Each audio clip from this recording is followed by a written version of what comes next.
तो चलिए आज एक ऐसी कहानी में चलते हैं जो सुनने में तो बहुत सीधी सादी लगती है, पर अपने अंदर ना जिंदगी के बहुत गहरे सबक छिपाए हुए हैं। ये कहानी है अर्जुन नाम के एक लकड़हारे की, जिसकी जिंदगी एक ऐसी घटना से बदलने वाली थी जिसकी उसने कभी कल्पना भी नहीं की थी। देखिए, ये सवाल सिर्फ एक निराशा भरी आवाज नहीं है। नहीं, ये एक पिता के दिल की पुकार है। अर्जुन का बस एक ही तो सपना था कि वो अपने बेटे को एक ऐसा आने वाला कल दे सके जहां गरीबी की परछाई भी ना हो। एक ऐसी जिंदगी जिसे वो सच में अमीरी कह सके। तो कहानी की शुरुआत होती है वीरपुर गांव से। यहाँ अर्जुन की जिंदगी आप कह सकते हैं सुबह से शाम तक सिर्फ और सिर्फ कड़ी मेहनत में ही निकल जाती थी। लेकिन उसकी मेहनत का फल उसे कभी मिलता ही नहीं था। क्यों? क्योंकि गांव का जो घमंडी जमींदार था विक्रम, वो उसे हमेशा नीचा दिखाता रहता था।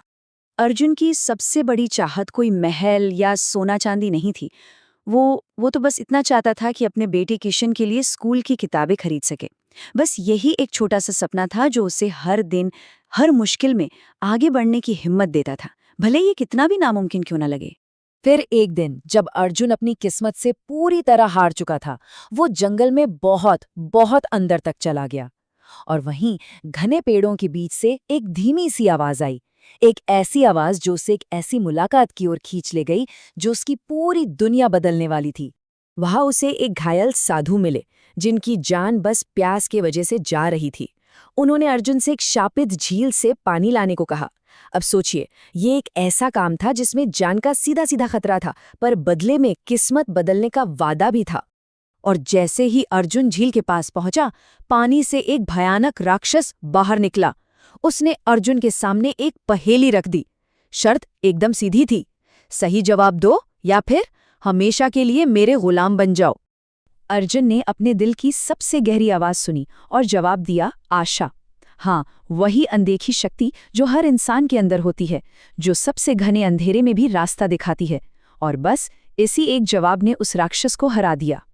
तो अपनी हिम्मत और अच्छाई के इनाम में साधु ने अर्जुन को सोना चांदी नहीं दिया, बल्कि एक बहुत ही खूबसूरत जादुई हिरण दिया। पर यह सिर्फ एक तोहफा नहीं था, ये अपने साथ एक बहुत बड़ी जिम्मेदारी भी लेकर आया था। वो हिरन देखते ही देखते अर्जुन के परिवार का एक अहम हिस्सा बन गया। पर उसकी वो अनोखी सुंदरता, वो जादू भरा कहाँ छिपने वाला था? जल्द ही गांव की लालची नजरें उस पर पड़ने लगीं। और जब वही लालची जमींदार हिरण के बदले मुंह मांगी कीमत देने आया, तो अर्जुन ने साफ साफ इनकार कर दिया। उसके लिए वो हिरण कोई बेचने की चीज थोड़ी था, वो तो परिवार का सदस्य था। अब कहानी एक बिल्कुल नया मोड़ लेती है। बहुत दूर एक राजा अपनी बेटी की एक अजीब सी बीमारी से परेशान था। राजगुरु ने बताया कि राजकुमारी की जान बचाने का सिर्फ एक ही उपाय है, और वो उपाय अर्जुन के जादुई हिरण के पास है। यहीं पर कहानी का असली संघर्ष सामने आता है। जब राजा अर्जुन के पास पहुंचा ना, तो उसकी नजरों में हिरण क्या था? सिर्फ एक इलाज, एक चीज। लेकिन अर्जुन के लिए वो हिरण एक परिवार था, एक पवित्र आशीर्वाद। दो अलग अलग दुनिया, दो अलग अलग सोच। राजा ने अपना सबसे बड़ा दांव खेला। उसने अर्जुन को आधा राज्य देने की पेशकश कर दी। लेकिन फिर भी अर्जुन की ईमानदारी टस से मस नहीं हुई। उसका जवाब सीधा और सच्चा था, मैं अपने परिवार को नहीं बेच सकता। अब राजा को गुस्सा आ गया। उसने अपने सैनिकों को हिरण को जबरदस्ती छीनने का आदेश दे दिया। और ये वो पल था जब अर्जुन और उसके प्यारे साथी के बीच एक दिल दहला देने वाली विदाई हुई। और उसी आखिरी विदाई के पल में जब अर्जुन और हिरण के सच्चे प्यार और दुख के आंसू जमीन पर गिरे, तो वहीं से वो चमत्कार हुआ जिसकी पूरे राज्य को जरूरत थी। ये चमत्कार किसी शक्ति से नहीं, बल्कि एकदम शुद्ध प्रेम से हुआ था। राजा तेजी से उस दिव्य फूल को लेकर अपनी बेटी के पास पहुंचा, और जैसे ही उस फूल ने राजकुमारी को छुआ, एक पल में सब कुछ बदल गया। वो मौत के मुंह से वापस आ गई, पूरी तरह से स्वस्थ।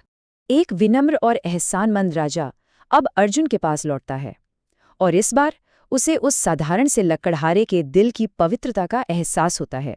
ये सिर्फ एक माफी नहीं थी, ये एक गहरी समझ थी। तो अर्जुन की सच्चाई का इनाम उसे मिला। और क्या मिला? उसे सिर्फ धन दौलत ही नहीं मिली, उसे सम्मान मिला, अपने लोगों की सेवा करने का मौका मिला और हाँ, सबसे बड़ा इनाम, उसका प्यारा हिरण वापस उसके पास आ गया और उसका परिवार पूरा हो गया। अर्जुन की ये पूरी यात्रा हमें ये बताती है कि उसकी जो आखिरी सफलता थी ना, वो कोई किस्मत का खेल नहीं थी। नहीं, वो तो शक्तिशाली गुणों की नींव पर बनी थी। साधु की निस्वार्थ मदद, राजा के सामने अटूट सत्यनिष्ठा और हिरण के लिए सच्चा प्रेम। और आखिर में ये कहानी हमें एक बहुत ही सीधे लेकिन बहुत गहरे सवाल पर लाकर छोड़ देती है।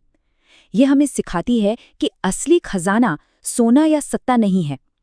असली खजाना तो ईमानदारी, प्रेम और उम्मीद है। तो सवाल ये है कि हम सब अपनी अपनी जिंदगी में किस धन को खोज रहे हैं।